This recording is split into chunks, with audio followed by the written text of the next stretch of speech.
Toshiba studio 2528।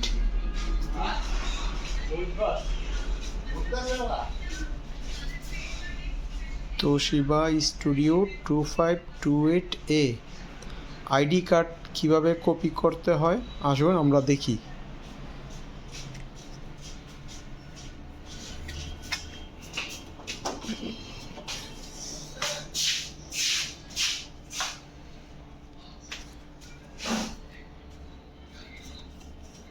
প্রথমে ID কার্ডটা এভাবে বসাবো,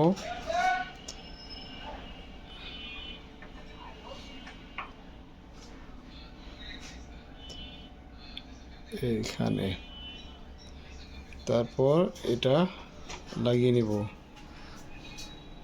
তারপর আইডি কার্ডে ক্লিক করব,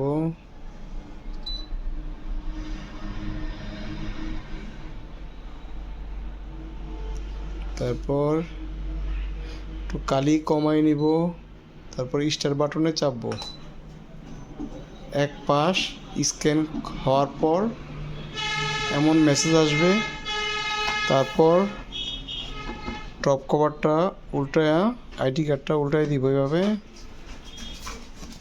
এইখানে দিছিলাম, এখন উপরে দিব এইখানে, তারপর টপ কভারটা লাগিয়ে দিব, এটা এইভাবে দিব,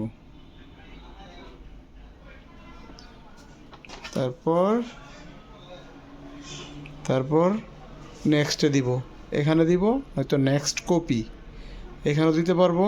স্টার বাটনে চাপবো, স্টার বাটনে চাপি, তারপর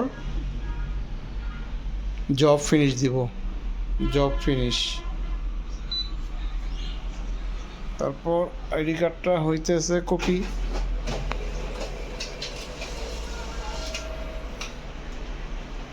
আসুন দেখি আইডি কার্ডটা কীভাবে কপি করলাম। আইডি কার্ডটা কপি হইল।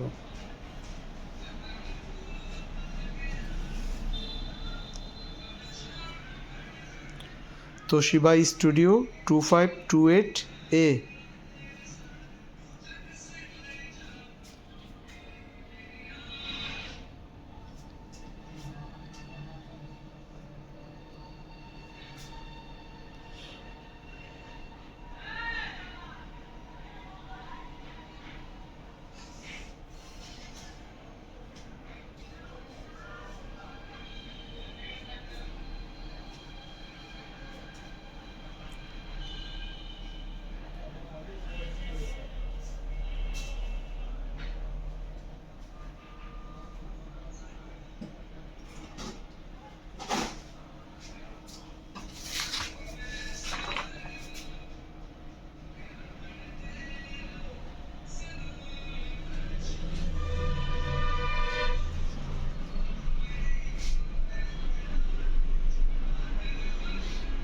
চলুন আবার নেক্সট ভিডিওতে দেখাবো ডুপ্লেক্স কিভাবে করতে হয়, এক পেজের মধ্যে দোনো পাশ কিভাবে কপি করতে হয় নেক্সট ভিডিওতে দেখাবো। এখন আইডি কার্ড কপি দেখাইলাম। ধন্যবাদ, ভালো থাকবেন।